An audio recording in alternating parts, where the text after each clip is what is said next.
Be Frank Network.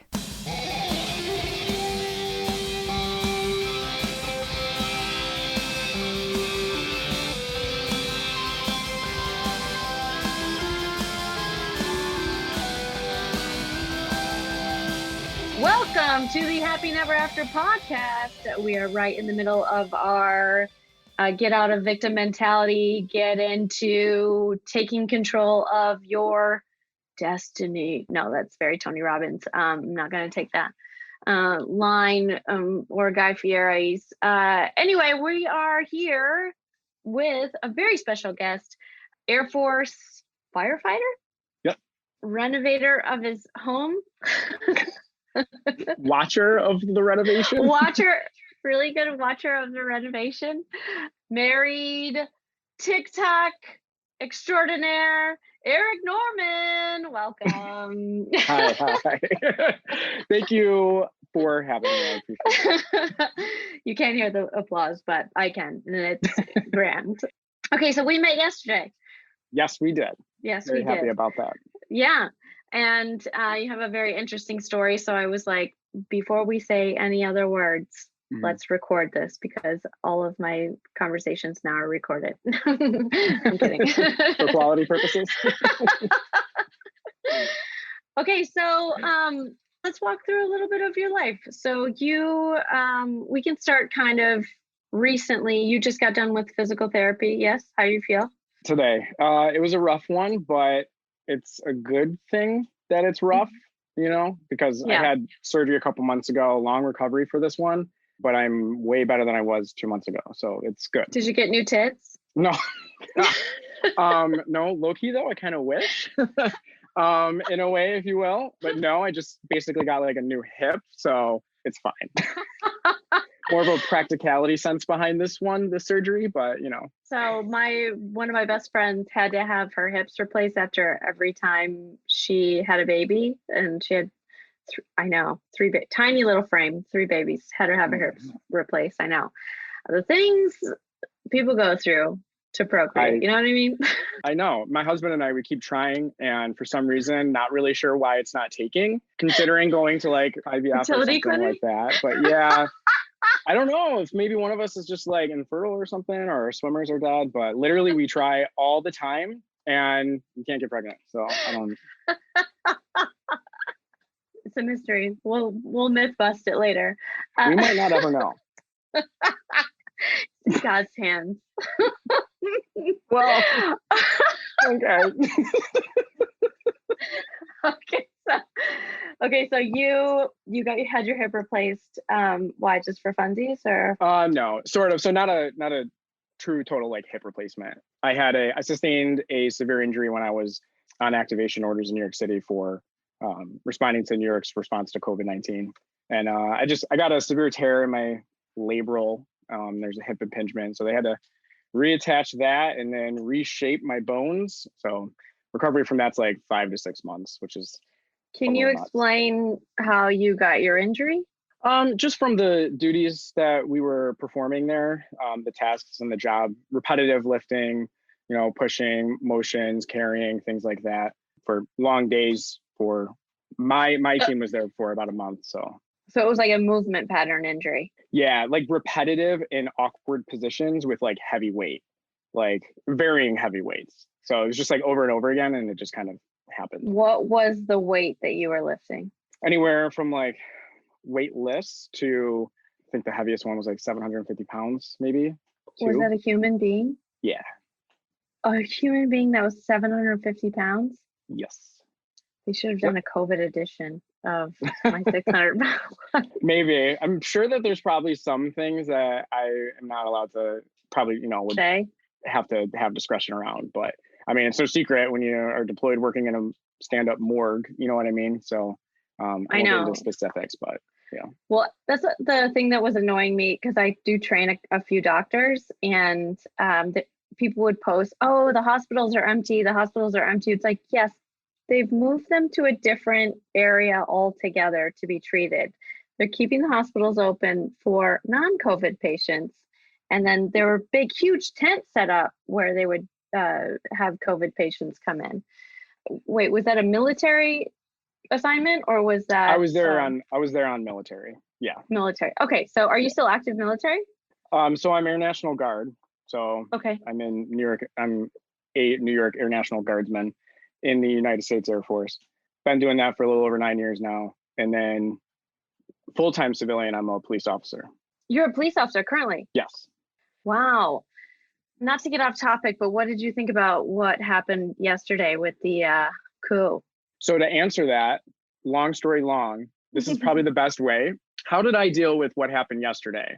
With where my current mental health is, because of just all this stuff that's going on in my life and from last year, and trying to recover from that mentally, and not being at work right now because I'm recovering COVID-19 in general, the pandemic.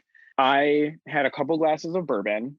I went on my TikTok live to what's the news in the background, went on TikTok live to talk to all my people to try to feel a little bit better. And then at 1 o'clock in the morning, I was really hungry. A couple more bourbons in, I decided to make a half a pound of pasta, not knowing how to make. I'm not the cook in our marriage. He is the cook. And I literally could not remember how to like appropriately make buttered noodles.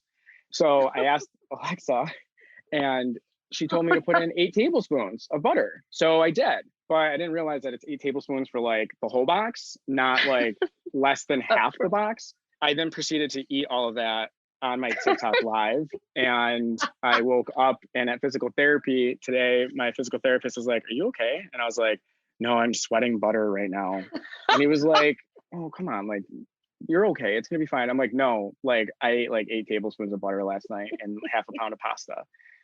So that's how I dealt with what happened yesterday. I love my country. So you're handling it well. Handling it so well, actually. I love my country, and I love many of the principles of how we were founded, and the struggles and obstacles that we face all the time, and the issues of us being able to come together to have that dialogue to try to overcome these things. And watching what happened yesterday was very surreal. It was like I was watching the news of like something happening in a country where its citizens are trying to like overthrow their dictator who goes by president. You know what I mean? But it's really not.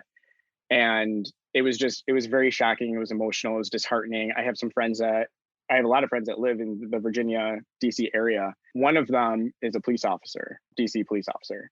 Not being able to hear from him for so long was very concerning, especially hearing that there's so many officers getting hurt. And yeah, it was disheartening. It was disgusting. And it was, it's not the right thing to do. It was really challenging to watch, and to, my job as a comedian is to come up with jokes about it, even though all you want to just do is either cry or eat a pound of ice cream or whatever you're going to do. But you're like, oh, this is when we have to work. This is when we have to bring the jokes. I did make one joke that I thought was funny. And then I had this one lady who was from your area, and I read it in her voice, which made it easy. And she goes, too soon. And I was like, it's a fitness joke, lady. Oh my God. What's the joke? You know how they were climbing up over the wall? Yes. And I said, when I said get creative with your workouts, this is not what I meant. And can we talk about that real fast though? Yeah. Like, how are they climbing the walls? The stairs were right there. Like everybody's going around, and there's like 3 people that are like the wall, and the stairs went in that curve, and I was like, just wheel over and step on the stair. I know. Right there. How ridiculous. It's just embarrassing. Yeah, it really is. But okay, so all right, bourbon and butter bourbon. Oh, there is a really good drink that is whipped butter and bourbon and just a little bit of honey. It is the best thing. It's heated. It's hot. It's so good. I think I've heard of that before. My husband collects bourbon, so we have like a lot of bourbon and scotch always. Have you ever tried Dad's Hat? I've never heard of Dad's Hat. No. Ooh, it's limited barrels. It's so good. It's very crisp. It's delicious. I think it's more for people that don't drink bourbon. Okay. I'll have to show you sometime like what we have. It's a little insane, but it's fine. He like collects it. I drink it. So I know I bought one of my clients a bourbon as a gift today for Christmas. And I was like, I don't know. She has a ton also. And I was like, I'll just buy something that's there was a peanut butter bourbon, and I was like, I'll just get this one and then a Screwball? regular. Yeah. Okay. I know. I don't know if that's embarrassing or not, or it's fine, but that's fine. Okay, so you were not to make too much levity about it, but you were working in the COVID-19 kind of area for New York City, which was intense because we went for it. We like to go for things 100%, you know. So we're like, Right. let's all get it, and then let's all not get it. That was our yeah, that was our thing. If we get it early, we won't have to deal with this later on. So, I mean, I totally get it. Makes sense. Totally. Even though there's no proof that you can't get it again. Right. Were you having to deal with that emotionally, just dealing with all the dead bodies? Like, was that a tough thing? Because you don't work in mortuary. Is that what the word is? You're not a mortician, so it's not like you're ready for this. Yeah, no, there's definitely no way to prepare yourself for something like this unless you are accustomed to working in that industry, right? I've always been centered around death, not in like a morbid way, but in more of an honor perspective. I'm on my base honor guards team. I've been on there since I enlisted 9 years ago. So I've done thousands of rendered honors for thousands of, currently serving or veterans who have passed. And then, what does that mean, honor guard? Honor guard, so rendering like a final salute to them, folding and presenting the flag to their next of kin. I used to do that full time, and then like I kind of just do it on a part-time basis when I'm like available. So I've been more so around it, and then being a firefighter in the Air Force, and then as a volunteer firefighter, and then as a police officer. I mean, it's not like I haven't seen death, especially like right in front of me. But when you have like 3,000 dead bodies that you're personally processing through and all that, it's very surreal. It was very emotional. When we were there was a ton of us from my unit that went down there. And let me just tell you, they are some of the strongest and bravest people that I've ever met. We were able to be there for one another and like escape when we needed to within each other. But when we were there, we had a task to do.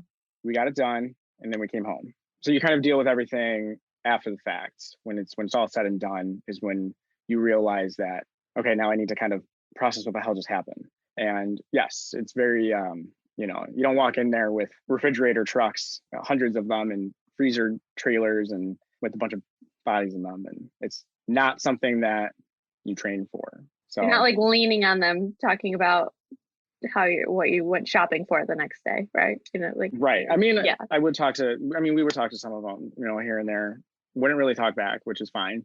But we would just try to have like our own conversation of be like, got you, man. It's okay.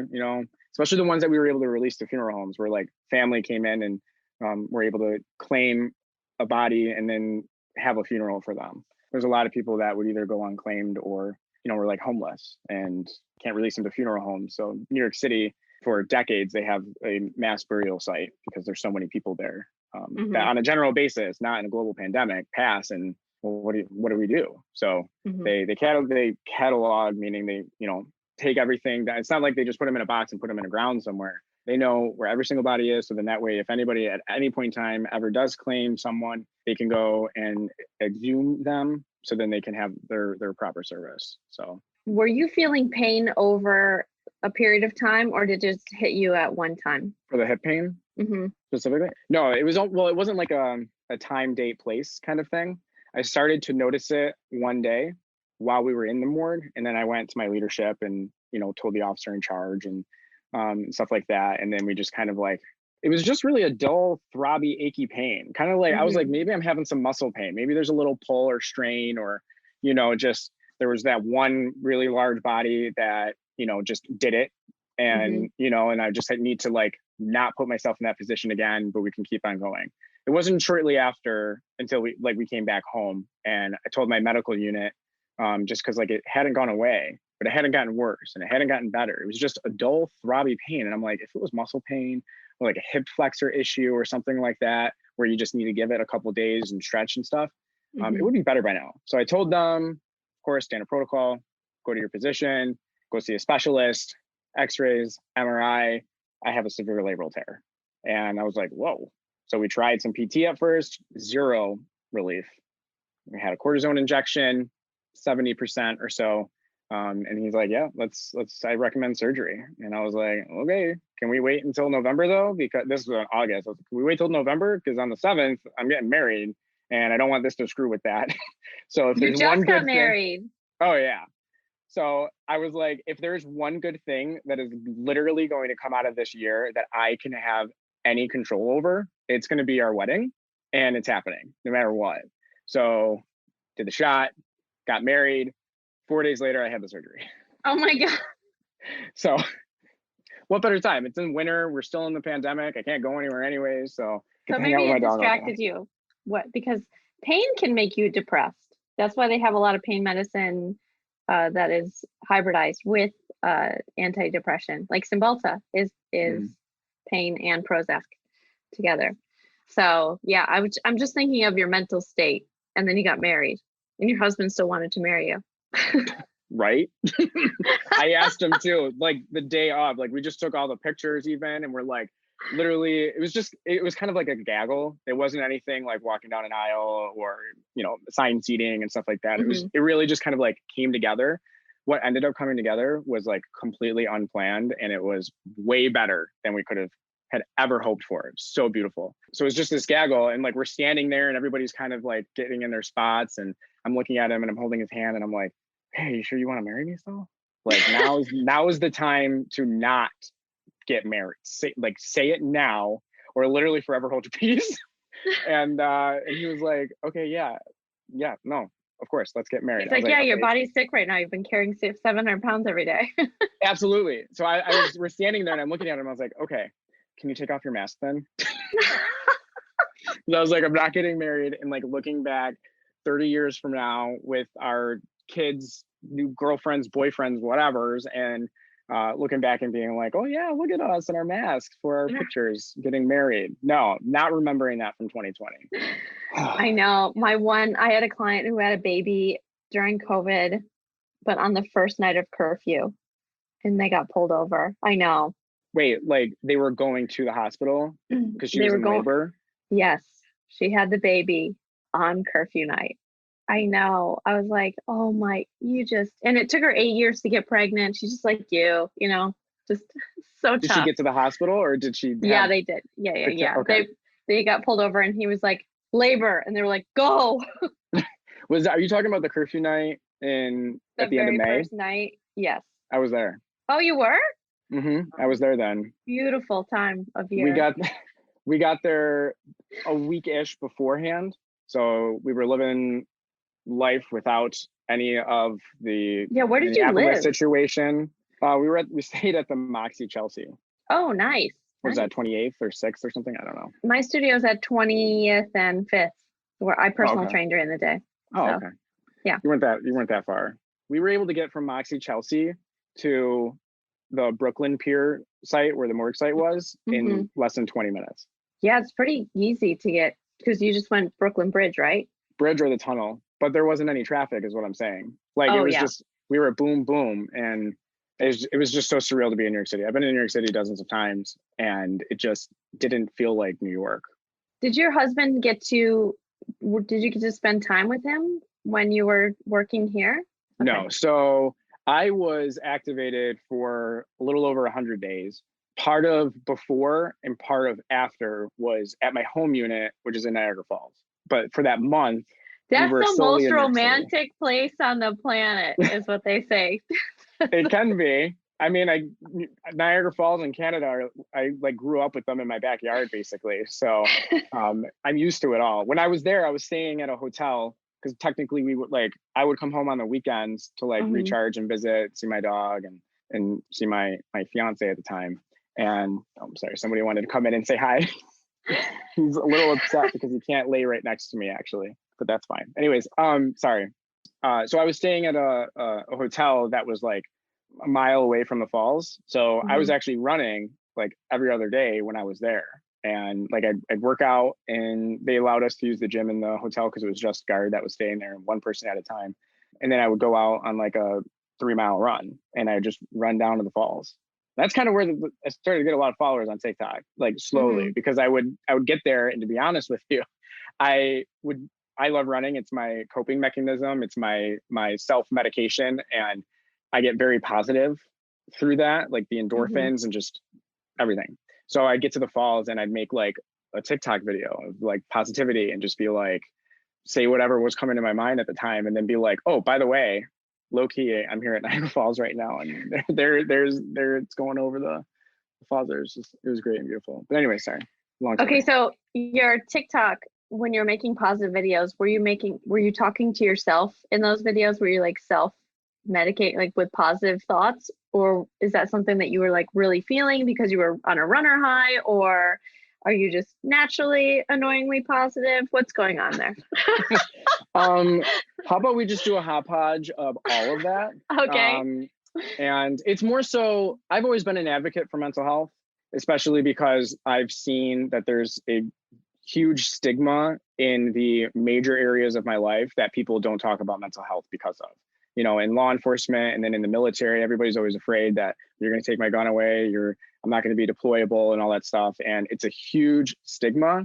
And over the last couple of years in the military, in the Air Force, we've been getting to a place where we're talking more than ever about mental health awareness. And I've taken part of being like a facilitator in some of those workshops.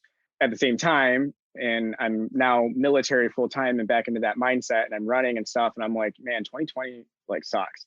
And there's a lot of people that are down and depressed, and I'm getting there and can't believe all this is happening. So then I just would try to put some of that stuff out there. It is also a way for me to like look back on myself and like self-reflect. Be all end all, I would post those things. And it was something that I just feel in my heart, and I just say what I'm feeling.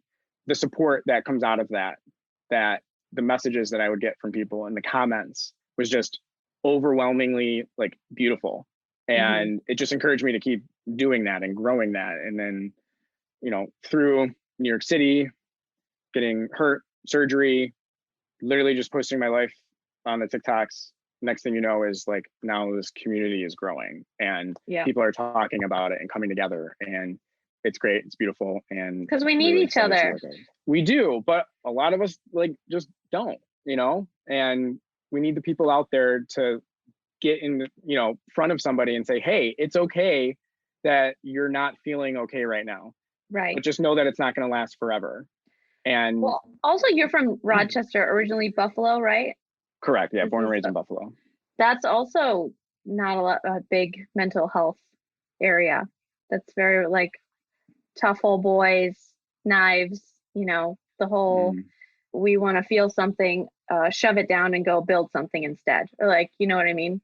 So, right. And I think in New York City, and I lived in LA before, very lucky that it was just so open about everybody should be in therapy, you know. But I'm from Northern Michigan, and that's like no one goes to therapy. What I try to talk about with people is to understand, because I get a lot of like, I've received some comments from individuals who say like, I don't have mental health problems. Like, I don't need to see somebody for mental health stuff. And don't get me wrong, not every single person needs significant mental health care intervention 24/7 or just it is adopted into their lifestyle. Sometimes though, people forget that we have our physical health and then we have our mental health, right? Mental health awareness is centered around that whole concept. They are symbiotic of one another. They're happening at the exact same time as each other. And we all have stressors in our life, whether it's job, relationship, dealing with medical issues, stuff like that. There's a lot of good stress, eustress, and all of that impacts us. And we have like this seesaw of mental health, right? And people forget that you are literally dealing with mental health 24/7. When some of those stressors come up and some of those obstacles happen, you need to know that you need to be able to get help if you need to, not just shutter it away or, you know, bottle it up or believe that it's just going to go away on its own. It's okay to talk about it and to get help. When somebody the other night was like, I don't have mental health problems. And I'm like, okay, that's great that you feel that about yourself. But you just saying that to me right now, like validates the fact that you deal with mental health, because we literally all do. So yeah, my physical health is very much intertwined with my mental health, my digestion especially. it is a clear indication of if I need to deal with things, where my digestion's at, which is a pain in the ass. But literally sometimes. Literally. That's the truth, though. But I don't know if that's all the years of being in fitness. Like, I'm so in tune with my body. So maybe, and I don't know. I've never reached out and been like, how are your guts when you're feeling stressed? Are they all tied up like you got Crohn's disease? Oh, me too. It's rough. Okay, so let's take another step backwards and go a little deeper into your path. So did you always want to be in the military, police? No, not that I didn't want to be or that I wanted to be. It just never was like a thing that I had ever really thought of. Growing up, I actually wanted to be a commercial airline pilot. That was my dream. That still is my dream. I have a passion centered around commercial airliners for some reason.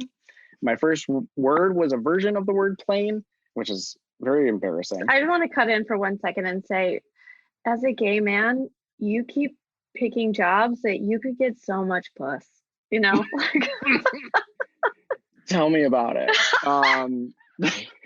The same is true in my world, though, as well. And let me tell you, but I'm not actually going to tell you any of that. Just kidding. Maybe we will. If we had some drinks or something, it'd be a totally different story. I'm on antibiotics, so I can't take it. I can't drink, but I would. Yeah, so I wanted to be a commercial airline pilot. My closest brother is 7 years older than me. And so when I was 10, he was 17. That was when 9/11 happened. And he went into the Navy like 2 weeks before 9/11. So I watched him go through boot camp, live active duty life for a while. And it kind of became, I just had this general interest. Fast forward, high school, all that, my whole self-identification coming out process, which is a very long topic story for probably a different podcast. But we can actually go into it if you want to. Okay. Do you want to, or do you want me to just... I actually do, because I want to know how it was coming out, also how your family was affected by that and how it affected your relationships, and also even your job choices, how those affected your family and because you're in volatile positions. You could die. You're not going to type on a keyboard. You're going to be in active duty. So you're coming out at how old? Well, I consider when I came out to my mom, like I came out, right? Like that was the last person that would need to know. And then like after that, it didn't matter who knew, right? So I came out. Were your mom and dad together? No, my biological father was never part of my life. I never met him. I know who he is, and I'm not super close with that side of the family, but I do have contact here and there. I have a half brother and half sister on that side. They're like 15 years older than me, and they have a lot of kids. My dad's Puerto Rican, so that side of my family is Puerto Rican, and I have like 400,000 cousins, and it's really hard to keep track of who's who. But I'm dating a Puerto Rican right now, and it's a lot. It's a lot to. There's first you have the name, and then you have the nickname, and I'm like, there's already a lot. Can we stick to one name, please? Right. How's the stubbornness? Oh God.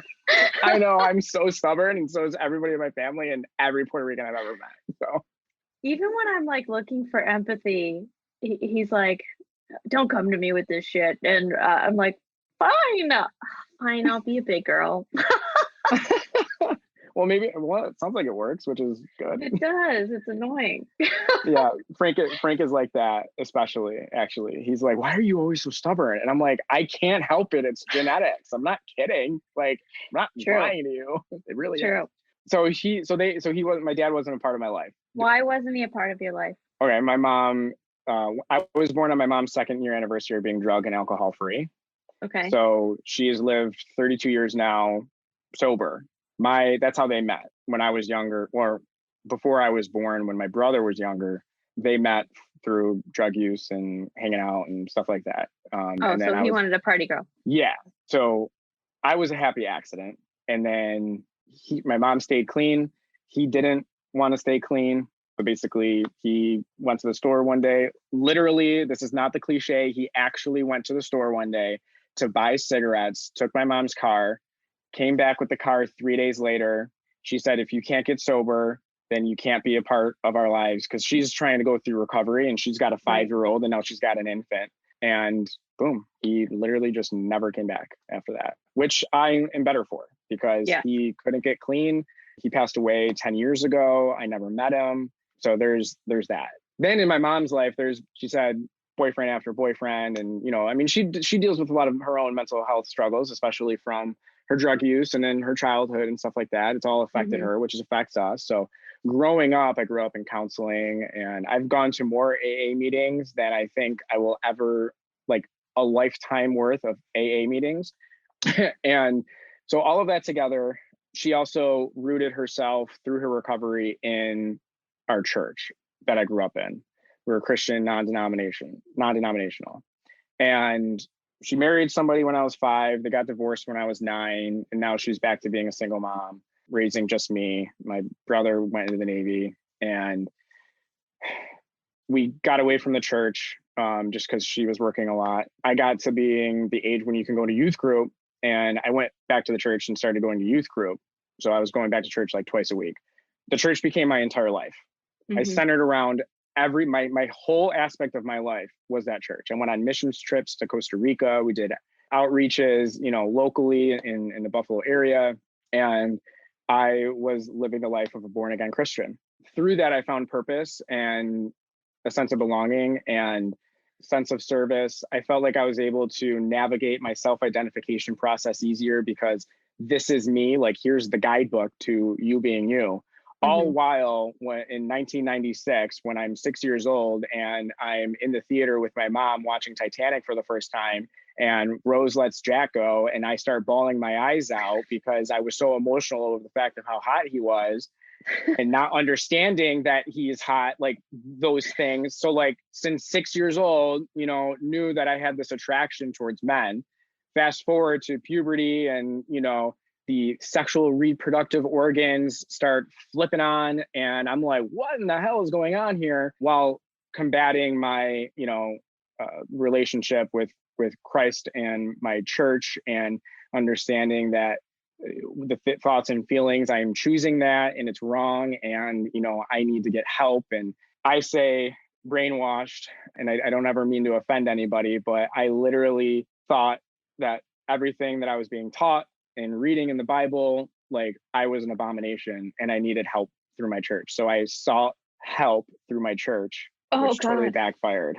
Totally backfired. But I thought I was doing the right thing. Also, the part where they say homosexuality, I don't, in the book of Paul, it only became, it's a Greek word that was mistranslated from, I don't know what the Greek word was before, but it's supposed to be sodomist and not homosexual. And that was in 1942, I think, like, or 1941, that they made these translations in the King James Version.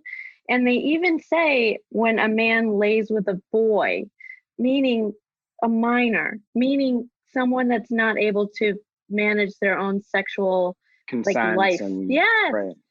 So anyway, continue. Sorry, I didn't mean to go off on that tangent. Oh, no, you're fine. I mean, that's literally the feeling that you have is like what I had, but in a negative way. And I was like, I need to not feel this way. And I'm really scared, but I did the right thing by getting help, is like what I was, you know, supposed to do. They told my mom, and my mom in that whole situation did not work out well. She picked me up from youth group that night. We're driving home. She's asking me all these questions, if I'm like not wanting to be here anymore, and if I'm like harming myself, and if I'm gay. Oh, like suicidal? All this stuff. Yeah, because, you know, that whole world, like, I literally, in my mind, I believe I was 13 when this all happened. When I was 13 years old, it was told to me, and through childhood, that, you know, in God's eyes, you know, his laws are the true laws. And in his eyes, sin is sin. It's not like murder, you get 25 years to life, but you steal a candy bar and you get, you know, a fine. You know, in God's eyes, they're equal. Sin is sin. Right. So I was like, well, if I'm going to hell, no matter what, you know, why am I going to live this life of agony and, you know, living in a place where unable to accept myself for who I am to be happy? If I'm never going to be happy, then why am I even doing any of this? So that's why I went to get help. through my Got it. church, because I'm like, You're dealing with this. yeah, well, That's for so years. heavy. And then Yeah. at 13 is when I was like, I need to, Help me. Yeah. you know, I need my church's help. And so be all end all, of course, like my mom starts asking me, and that's the person that like can't know any of this. I start denying everything and I'm lying to her, and she's accusing me of lying to her, which she's right, but I'm 13 and this is like one of the worst moments of my life feeling. Mm-hmm. And so she drives me to the local emergency room and tries to admit me into the psych ward. At that time, very traumatic experience and scary. Yes. And there was a sweetheart of a doctor there who looked me in the eyes and said, so you're struggling with coming out, being gay, and accepting yourself? And I was like, yes. And she's like, you have a childhood being raised in church and you were told that you're an abomination and that it's a sin and that you're going to go to hell. I was like, well, yeah, isn't that the case? And she's like, all I'm going to say is that it's not the case. You believe what you want to believe, but you have no business being here. And she brought my mom in, and it wasn't like the psych ward or anything. It was just like the triage thing. And she basically looked at my mom and was like, what are you doing here? Like, your son is homosexual and he is struggling with processing and accepting that and normalizing that in his life. He's not crazy. He's a teenager who is going through puberty and struggling combating homosexuality in his religious lifestyle. All a typical response to everything you're going through. Absolutely. Which of course me at the ripe age of 13, you know, have no knowledge or experience or the wherewithal of understanding any of those concepts. We go home, and to this day, I've literally never talked about it ever again. It was almost like that night never happened. So hopefully she doesn't see or listen to this, because that was a heavy one to put out there. But that's the truth. That's part of my story. So anyways, fast forward, I'm living a closeted lifestyle, still combating my true feelings. But now I feel like I really can't come out with anything because I tried. And that's what happened. I get out of high school. I lose my virginity in a very obnoxious way, and that person then goes and tells a bunch of people, and I get super embarrassed. Way? I mean, typical losing your virginity story, 30 seconds, but it was with a dude, and then I cried afterwards, and then I was just like, because I was like, oh my God, this is the first time like I actually did it. Like, am I this? I'm not that. Like, huge acceptance struggle there. And then that person went and told a bunch of people that were close to me, and they were all like, it was just very scary. So I lived like 2 to 3 years of very crazy lifestyle that I just didn't know the direction of my life. I tried to do college several times and would have paid for each semester, but got nothing out of it because I'd end up working full time because money at the time was more important for me. If asked then what I wanted to do with my life, I had no idea. And if I did know, I'd have no idea how to even get there. So I came out to my mom at 19. It was January 30th, 2009. She asked me, get this. So at the time, we're in our kitchen, that she just bought a house. We moved from where I grew up to where she always wanted to actually live. But then she started dating somebody else. So she was living with that guy. So I was living in a 2,000 square foot house by myself at the age of 18. What could go wrong? So I'm making sloppy joes in the kitchen by myself. My mom just randomly comes home to probably get more clothes or something to take over to her new boyfriend's house. Or maybe she sits down shitting in front of him yet. I very much doubt that. She probably was. But anyways, she sits there and she's like, honey, I have a question to ask you. And I was like, what's up, Mom? Like, I'm just making sloppy Joe here. And she goes, so you've been hanging out with your friend Brett a lot, and he's gay, right? And I was like, yeah, is that a big deal? Like, Brett's a really nice person. He's a cool guy. We really were just friends. There wasn't actually anything between us ever. She was like, well, honey, I have to ask you, are you bisexual? And I'm like stirring my sloppy joes. And I'm like, no, I'm not, because I'm not. But so I was like confident and very like, no, I'm not. Of course I'm not. And I'm just stirring it and stirring it and stirring it. And she was like, okay, honey, well, are you homosexual? And she whispers, are you homosexual? And we're literally in a kitchen with just the two of us. And I haven't seen her in like weeks. And she's like, are you homosexual? And I put the sloppy Joe spatula down. I turn the oven off and I look at her and I lean up against the counter and I go, yeah, I am. Is that going to be a problem? Like, is that okay? And she bursts out laughing and she bursts out crying, which then turns to anger. And she did the whole like, I knew it, you were all these years and blah, blah, blah, and all this stuff. And I'm like, well, why wouldn't you ever then, like, if you thought you knew, why wouldn't you help me navigate that whole process and be there for me? So that whole entire next year, we barely ever talked. And I think I only saw her on my birthday. I'd wake up every other day with Bible verses being texted to me from her, and I just, wouldn't respond. In that year, she would tell me that, I don't want you to go to hell. Like, what are you going to do about a family? How are you going to have kids someday? Why would you choose a lifestyle that has, so much She's pain? a divorced woman. She's also going to go to hell. Right. Twice divorced at that time. And it was just very like, and I actually said all those things too. And she was like, well, you just need to make sure that like you repent and all that stuff, and you need to go to heaven, and we'll figure this out. And I was like, I am figuring this out. I'm trying. And what I don't need is, someone like you who is supposed to be very close to me being the person that's pushing me away from everything, especially from within myself. So cue up the next identity crisis situation. And through all of that, I tried to navigate so I came out to her, and I say that's when I came out. Even then, though, I still didn't accept myself. I was having, sex with men, and I was having sex with women, and would tell myself that I'm straight, and then tried to see like, am I bisexual? And I'm like, none of this is working out. You know what I mean? Like, so I have to come to terms somehow with this.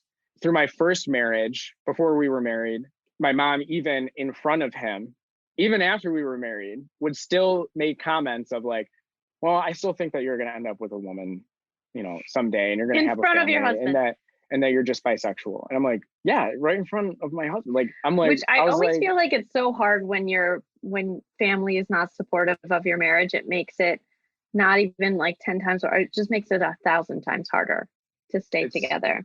It's very confusing. Makes things very confusing. So by the time we actually had separated and divorced, all those years, my mother came. What happened? What did you do? Well, just my mom, just so my mom ended up turning everything around. And after that first year of her struggling with me being gay, we started talking more, and we were having comments like that, which was fine. I worked through them. Finally, I accepted myself for who I am. And then after that, the comments have calmed down, and now she's not like that at all, and she's super supportive. And she loves like me. A Lifetime movie. I don't know if you want to watch mine, but it's a whole mood for sure. Definitely how I got here in just 30 and a half years. It's been a little crazy of a roller coaster for sure. But all the struggle and all the obstacles have allowed me to grow a sense of resiliency, and I have a tool shed of tools and things that I'm able to access to when I'm faced with obstacles again that inevitably is going to happen. I can get through it. What happened in your first marriage? Why'd you get divorced? Well, we were young. I was 21 when I went into the Air Force. When I returned from basic training and all that, I was with somebody else who we separated. He went through an identity crisis at the time and got back with his ex-fiance, who was a female and lived in Canada.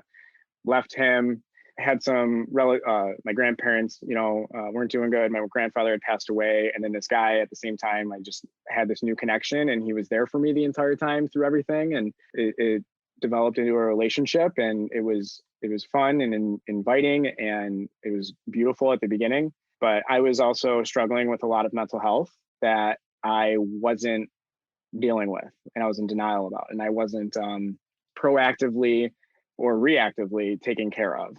And that, of course, directly affects your relationship, especially when you're so young. And when you take a look at everything else that I had been dealing with and going through up to that point when he came into my life, there were some, physical issues that we would have between one another. We drank a lot of going out, typical What do you mean physical early 20s. Issues? Pushing each other around, getting drunk, fighting each other. I mean, we're two men that are masculine, and you're drunk and there's testosterone, and it was not okay, of course. I wouldn't say it was his fault. I wouldn't say it was my fault. I would say that it was a product of our relationship and our inability to effectively communicate and process our emotions and feelings and navigate a relationship together. So some physical altercations and then a lot of emotional stuff. He actually has a lot of mental health stuff that he doesn't deal with either on his own. And, you know, my personal opinion is that he's very narcissistic and has that like God complex where he feels that like he can be the savior and like help people like all the time. He always has the answer. The typical person who always says, I don't know everything, but then proceeds to act as if they know everything. And it was just very difficult. He got fired from every single job that he ever had because he has no time management skills and was unable to like literally just go to work on time. So he lost his job for that reason when I was visiting my mom in Florida. And through our entire relationship thereafter, up until even getting married and divorced, he still had not had a job. And well, not officially divorced, more separated because we started living, we were living separate lives, obviously. And so he still had not had a job and he was just basically living off of me. And he was gaining a lot of weight. He would stay up all night playing video games and drinking. And I literally put my heart and soul into trying to turn him around. And, you know, I can't make people do things. I can't have somebody make choices. I can put, you know, opportunities and tools in front of you to, you know, take care of yourself, but you have to make that choice to grab a hold of that and run with it. So like also, I would get him so not attractive when they lose their, like, part of the attraction is their ambition and their work ethic and having a job and being productive, and them losing that is like the most disgusting thing to me. I'm like, oh God. Right. He was pretty upset and depressed when he had first gotten fired. So like the first like month and a half, 2 months after that, you know, he was coping through his video games and stuff, which is fine. That's his thing. That's his hobby and niche. Sure. There's always a time and a place to do and not do that. I let him do that. And then from there on, it became the, like, I shut down because I didn't know how to help him anymore. I would get him gym memberships. I would get him job applications, friends involved, family involved, you know. Which was probably making him resent you. And then you were also resenting him. Absolutely. You know, but he would just like procrastinate and it just became very difficult. He even wanted to be, his dream was to become a meteorologist. He loves weather, you know? So I was like, hey, listen, we can navigate that. And he's like, well, I'd have to go to like Oswego or something. And I'm like, okay, great. Let's get information on it. Go do it if you want to do it. You literally don't even have a job right now. We can figure things out and get part-time work and stuff. But if that's something you want to do, let's do it. Like I can help fund that and be here for you through that process and support you. But then you just never did. Never contacted the school. Like it just procrastinated. And then we got married. I thought it was going to save our relationship and it did not. It just kept getting worse. We started fighting all the time. He wouldn't listen to me. I just shut down and took the, you know, when he'd play his video games and I'd come home from work and he'd be drunk or be drunk in the morning when I wake up to get ready to go to work. And then he would just yell at me and all this stuff. And what percentage of you thought that that was going to save the relationship? And what percentage of you thought this is a horrible idea? 100% of both. Honestly, probably like 60-40. 60% being that this is going to save my marriage or save our relationship. And then 40%, this is a bad idea. And the reason being was I was still dealing with some self-identification issues.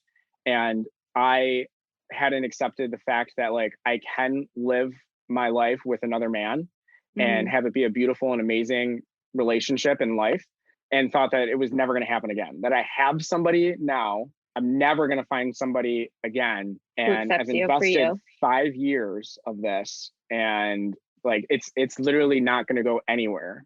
Like I'm not going to be able to go anywhere else to find somebody else and start over. So I was like, might as well just get married. And through the marriage, hopefully there's some ability to heal and overcome. And I believe that he had the capacity to do and be better. And I just didn't see that when I was with him. So when I had the opportunity to have a deployment and go 7,000 miles around the world overseas, I said, hell yes, in the same breath. So you took the opportunity to go 7,000 miles away just to get away from him. And put yourself in danger. Yeah, which is low-key fine. It was the best thing that I'd ever done because one, great financial opportunity as well, great growth experience, hindsight 2020, looking back, like best decision I could have ever had made. I was there for about a month and a half when I realized how toxic my life was at home, how toxic he was in my life. And I didn't want to over the phone be like this is over and we're separating and you have 4.5 months to gather your life to when I come home, you're moving out. And get your video game and get out of my house. Exactly. So, which didn't happen. It took him 4 months after I got home for him to do that, but which is totally fine because eventually he obviously got the hell out, which is great. But while I was over there in the first 6 weeks, because obviously he had no money because he didn't have a job, he would use my money. And I wasn't understanding how these checks that are coming in, and I was in a combat tax-free zone. So all my pay was tax-free. And I'm like, why am I just staying at the same, I'm not spending money here, even the bills that I'm paying home for my mortgage and all that. And I went transaction by transaction and categorized everything. And in 6 weeks, he spent over $7,000 of my money. And I was on just going out, groceries, which obviously but there's limitation there. Yeah. He's one person. He went on a family trip. I don't know why I just started to whisper, don't tell anybody, but he's homosexual.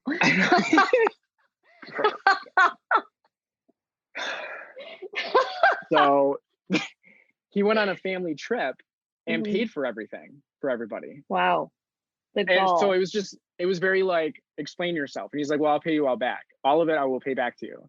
And I was like, no, we're past this. He's like, why won't you give me a second chance? And I'm like, literally every single day that you woke up for the last 2 years was your second chance. It was a new day for you to make a different decision, and you didn't change anything. I can't do this anymore. You're literally bleeding me dry physically, emotionally, mentally, and in my wallet. And this is it. Best decision ever. Because when I came home and finally he was out of my house, I grew my personality, my maturity, physically. I had more muscle and stuff, and I was feeling good. And I just became more self-aware. And although I struggled through navigating the process with ending things with him and getting back out into the scene, which is gay men. Hell, yes. They, so some ups, some downs. I was able to meet my now husband, 5 months later. And he was also in a very bad relationship at the time for 4 years, abusive, emotionally, all that stuff. Not a single person of his friends liked the guy that he was with. He had an opportunity to come back here for work and a special assignment, and for just 2 years. And he was like, yes, get me out of here. And then, so he came here. So kind of similar, right? I used my deployment to get the hell out of here. He used that as an excuse to physically get out of his area and relationship. And then, they split things off. We literally met at the exact same time. We started talking. I sent him a bunch of, shirtless Snapchats, and he literally we just never stopped talking. And then 3 months later, I deployed for another 7 months. And so 4 months into our relationship, I left for 7 months. He stuck through that more so than I could have ever have asked him to. I think that might have been great for you too, because he broke up so soon before you two got together. And maybe it gave him a time to process his old breakup while you were away, because it's to Tarzan to go from dick to dick is really not healthy. So no, it's fun, right, but it's not healthy in the long run, for sure. Definitely very fun. Spent a lot of nights crying, which is fine. And then, but then I met Makes Frank. the journaling kind of confusing, but Absolutely. Meeting Frank was the best thing that ever happened to me. He's an incredible human being. His soul is just so pure, and he is handsome and sexy, and he's got a very good job. And with the same company for coming up on 20 years, we're only 5 years apart. He's an incredible human being. So it was no brainer that we were going to get married. What did he think about when you had to go work on the COVID? He was shocked. Okay. And because it wasn't anything forced, right? It was an opportunity. And, they put out there, we need we're taking when I was here in at my unit, they were like, Mhm. we just want to know the people who are currently on orders. We might need to send a team down there again out of these people who can go, Mhm. who would be okay with going. We had to go through a psych background, like a personal interview, if you will. It wasn't like super formal or anything. It was just like the team leader that was going down there wanted to physically like talk to each person, make sure that they can have the mental capacity to be able to deal with that physical capacity as well. And it was very difficult to be able to tell somebody that you're going to go, process 3,000 dead bodies. So you needed to have a willingness to do that. And Mhm. that's my nature, that's my soul. Backtrack real fast back to when I was 21 and first going in the military. Those few years before that, I didn't know what I wanted to do. I wanted to be a commercial airline pilot, but you got to be super Mhm. smart and you got to basically be like a weather scientist, and you got to have a lot of money and you go massively in debt. And I was not in a place to do that at all. Right. And I went in the military so I could have pay and I can have the opportunity to grow myself. I was like, I'm going to take this little twink body. They're going to take this little twink body and they're going to make it something different. And I'm not going to have a choice in the matter. So I wanted that. Right. And through that process, especially becoming a firefighter, when they gave me the list, it wasn't only because there was a $20,000 sign-on bonus to become a firefighter. Not only that, but I literally was like, wow, that's like really hot. Like you think of some firefighters and you're like, damn. And I'm like, make me into that, please. I need help. And they did. And I learned that public service is my niche, right? Mhm. And then that's when I met Frank. And like through my deployments, I meet Frank. In between them, I come home. There's an opportunity to take a civil service exam to become a police officer, and everything happened the way that it needed to. And now I'm a police officer. And Stigma. You have a lot of stigmas that aren't with you. You are a gay man from Rochester and a police officer, and you worked in the COVID, and so, that's always so controversial, even though it's like, this is a real thing. You can see it with a microscope. What are you guys talking about? right, right. So how do you stay? So let's get to your TikTok. Your TikTok is extremely positive and lovely, and it first started with your dog, and who is an angel, and Sometimes I don't know what is going on in my backyard right now, but he is incessantly. He might jump over the fence right now. I don't even know. He's always 5 years like, old, but I swear to God, he acts like he's 6 months old. my dog is 5 also, and same thing. And Mhm. he all of a sudden I'll see him run up and down the hallway, and I'm like, what is he What are doing? you I doing? don't. The zoomies. It's the zoomies. But right now he's like staring at something. So I don't know if there's like a bunny or something, or we have had a cat the last couple nights we've seen. Uh-huh. Maybe the cat's back there or something. I don't know.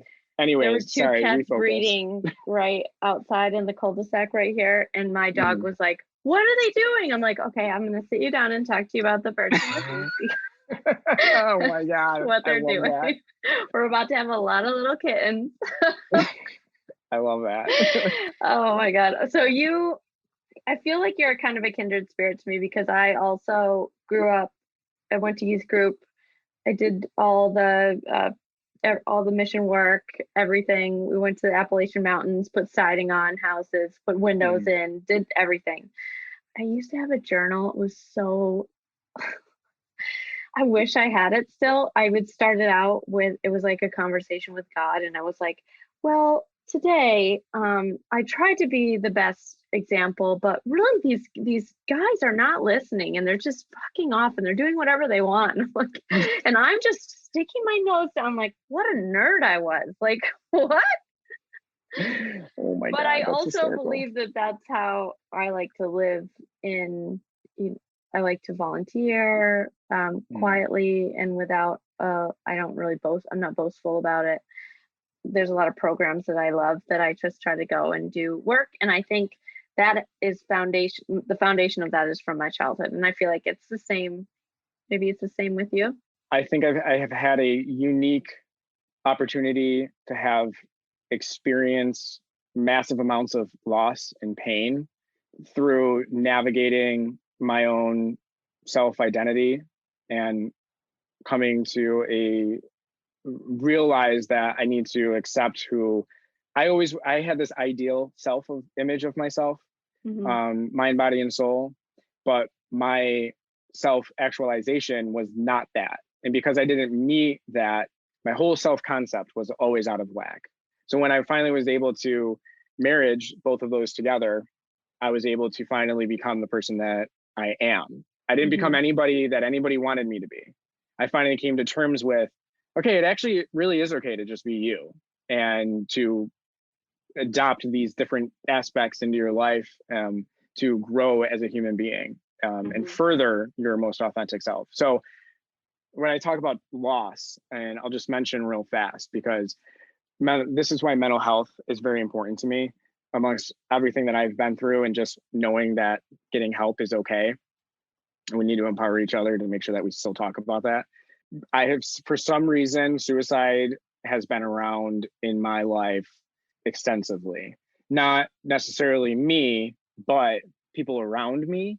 And I had a boyfriend a long time ago, way before I met my ex-husband, before I went into the military, who I was dating, who ended up he was on his way to my house and he decided to not make it to my house and went to a local college and went to the top floor and jumped out the window.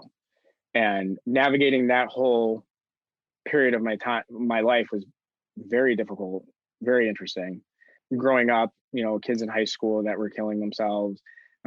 Fast forwarding to, in the military, people that I might not have known like directly, but indirectly, or 1 degree of separation. Everybody always saying like, wow, never thought in a million years that he would ever do that. Like, had no idea that anything was wrong. Researching the reason why is because of stigma, that literally just saying the word suicide is like an abomination. And because like, if you say the word suicide, somebody's going to start thinking that that's the answer, which is completely false and not true. You can't put suicidal ideation into somebody. You can't ask somebody, do you feel like you want to kill yourself? And then they start thinking about they want to kill themselves. They're already thinking that, if that's something that they're dealing with, right? But a lot of these people don't ever get asked, like, how are you doing today? Do you have any thoughts of self-harm or wanting to kill yourself or hurt anybody or anything like that? So I talk about it openly, and I say the word suicide because there's nothing wrong with saying it, and we need to bring awareness to that. There's an author that I love that has a great analogy of what people that commit suicide, what they're dealing with. It's like being at the top floor of a burning building, and on the inside is your brain and it's on fire. You could either try to stay alive and then get burned up by the fire, or jump and die. So either way, you die. And it's not a selfish choice. It's just they had to make the choice. I'll put the quote up. It's really the author that wrote that book that's like 1,300 pages. I'll send it to you. You can read it. It's really annoying. Send it to me. That'd be great. I love that for us. I love that. Yes, You're like, no, wasn't okay. suicidal before this? No, just kidding. No, that's totally fine though. It's totally fine though. But that's part of like where I'm at right now, and like on the job and through podcasts and through like my TikToks and stuff, like I bring awareness to mental health and all that. And I'll talk about some law enforcement stuff, but nothing specific to my department or tactics or on the road or job specific things necessarily. Obviously that's part of, when somebody calls 911, suicide or ideations are a big part of jobs that we go to, or, family members or loved ones finding, their loved ones, trying to or have, committed suicide. So I've been to those calls, and through TikTok, like all of these things happening over this last year, including TikTok into it, and just putting myself out there, like literally it just became a therapeutic thing for me at first, because I would there were a couple nights where I drank some because I drank bourbon and I couldn't go to sleep that night. And I was like super sad and in my feelings, and nobody could see me and nobody was around, and woke up in the next morning and saw that I had put a TikTok up of me just sitting here crying to a very sad song.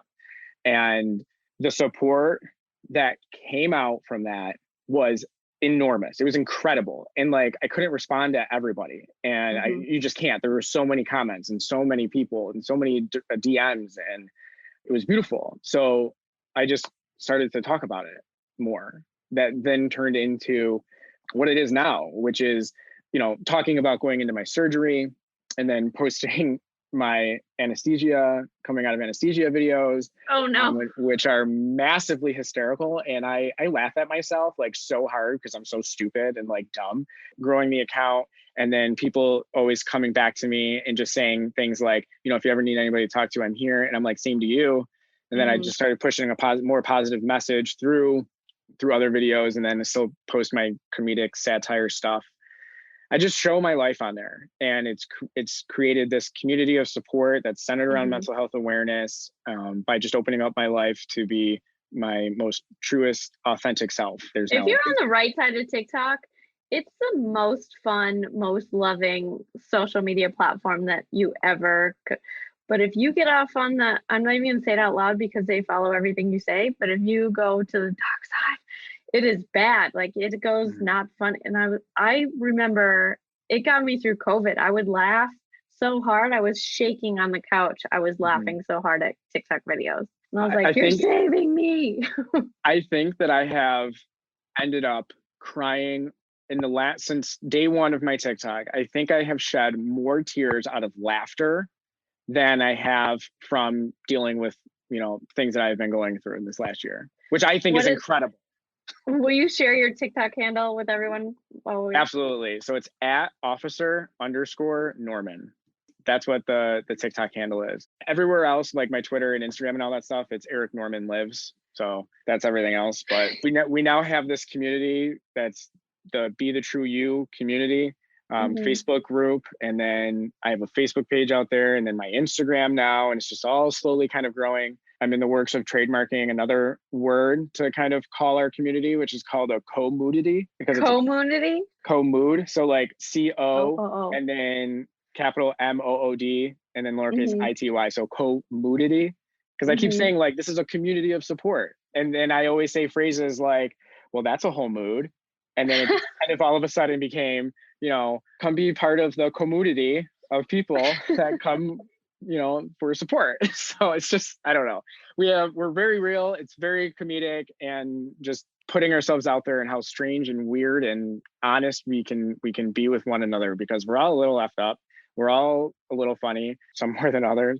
We all deal with stuff, and we're all just like weird, strange people, and it's a beautiful thing. So I'm trying to, through all of that whole process, be there for anybody if they ever need any help, just to talk to people, come into the group and the Facebook group and literally just say like, guys, I'm just having a bad day today. I woke up like kind of anxious and I just need some positive vibes. Boom. There's like, 15 people in the matter of minutes that are like, hey, if you need anything, talk to me. If there's anything specific, blah, blah, blah, this, and that, from people all over the world. So through all of this, and me being me, sharing the details of my life and my professions and things like that, I'm also trying to like, hopefully bridge some of the gaps that are out there in our various social cultures. I'm gay, which means that I am inherently part of the LGBT plus community.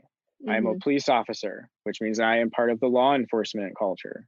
I am a firefighter and in the military. So I'm part of both of those too. And then the first responder world. And it's, I deal with PTSD. I'm part of that culture too. We can talk about it. So when we get into some like key phrases, you're a one-stop shop.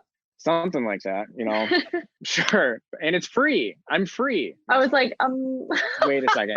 Let's you need to know your value. We're just gonna backtrack on that. I'd say $3.50 an hour. No, I'm just kidding. No. No, just like buy a t-shirt or something, or like leggings, I don't know. Or a coffee mug. Just kidding. So yeah, I have a website coming. There's a whole merch thing that I'm very weird about putting out there, but like people are begging me to like put some of the phrases that I have on like a t-shirt so they can wear it. And I'm like, okay. It's great. It's a beautiful thing. It's so therapeutic for me, and it's helping other people. I tell my husband, if I'm able to reach one person, then I did something right. And right now I'm still in recovery for the next couple months. So like when I go out on the road, like you seldom have that feeling of like, I helped somebody. Like I truly got into this because public service is my niche. I want to give back. All I really want to do is help people. But you go to shootings and stabbings and, robberies and larcenies and motor vehicle accidents. And yes, I'm helping, but like there's only, I can count on my one hand, like how many times I left a job and I'm like, wow, like I feel really good. Like I feel like I just impacted that kid. You don't get many opportunities to walk away and have that feeling. And I'm home right now 95% of the time. I'm struggling with my mental health and navigating all these things and the pain in my hip and going to physical therapy and being exhausted after and just like putting myself in a state of mind that I'm going to push through this. It's been very difficult. Getting out of what I'm putting into TikTok to reach people is giving me that ability. Like it's reignited that flame inside me of helping people. I feel like I'm actually helping people, of service. So do you feel like you fall into a victim mentality ever? what exactly do you mean? I mean, like a woe is me. Why is this happening to me? Why am I always the victim?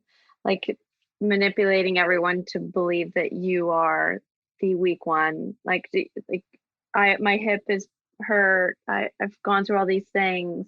My mom didn't accept me when I was 13, but now does. Do you find yourself falling into that ever? It doesn't sound like you do. It sounds like you always look at something and then quickly are like, let's tackle this. So that the last part of that, yes, actually. I'm like that now. You know, maybe not always initially and right away, but I've been through a lot of things and I have built a lot of coping mechanisms for myself. So when I am pressed with something, I turn to those things. I have the ability to be able to, you know, talk about it. And I've broken through not wanting to talk about it because of those stigmas, right? I mean, that's what's empowered me to be able to do the TikTok thing. Otherwise, I wouldn't be on the TikToks talking about my mental health and stuff if I was afraid that it's going to affect me on my job. And like, so, but I will say that being victim to a lot of the things that I have personally experienced that a lot of people do, for a while, I wouldn't acknowledge the fact that I was a victim to some of these things and would kind of like suppress myself and tell myself, I'm not, like, this is happening to me because I'm not strong enough, you know, which isn't the truth. I'm already strong. It's okay to recognize and accept the fact that you deal with these things.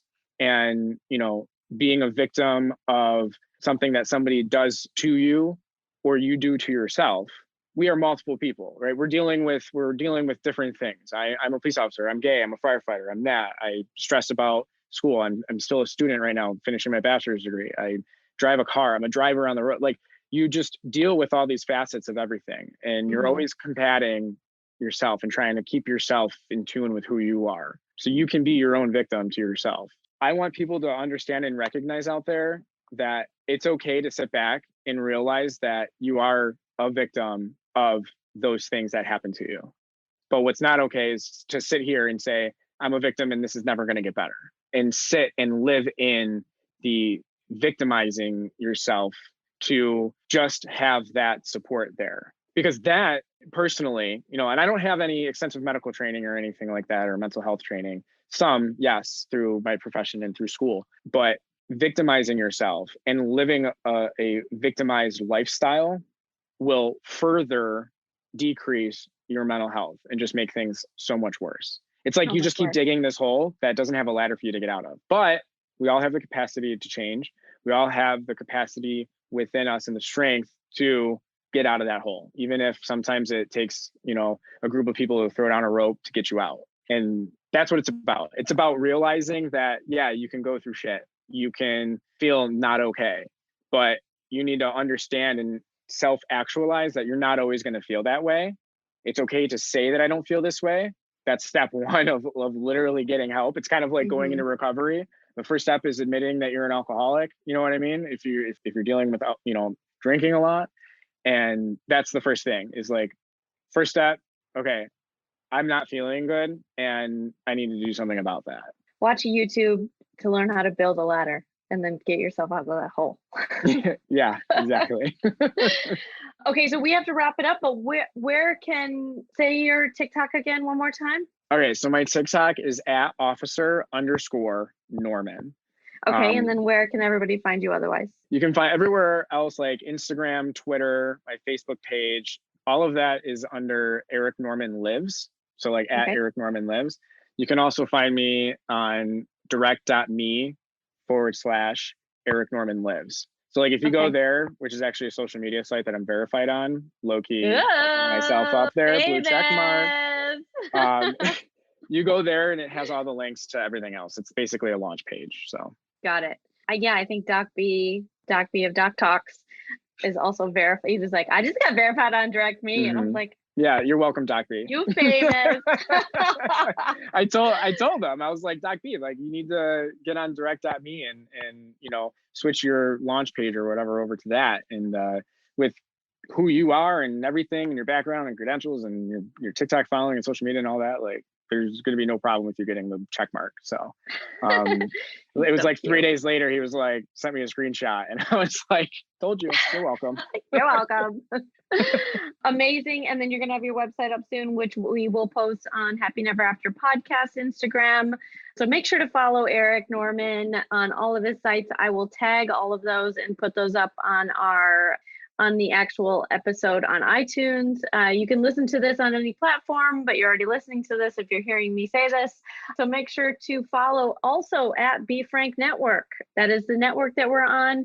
And thank you so much for coming on. I appreciate just having the opportunity to tell a little bit about my story. Hopefully somebody out there can resonate and relate. And for anybody who is listening and watching this, just know that you matter and you are loved. Aw, I love that. All right. Well, thank you so much, Eric. Absolutely. Thank you so much. Talk to you soon. Have a wonderful day.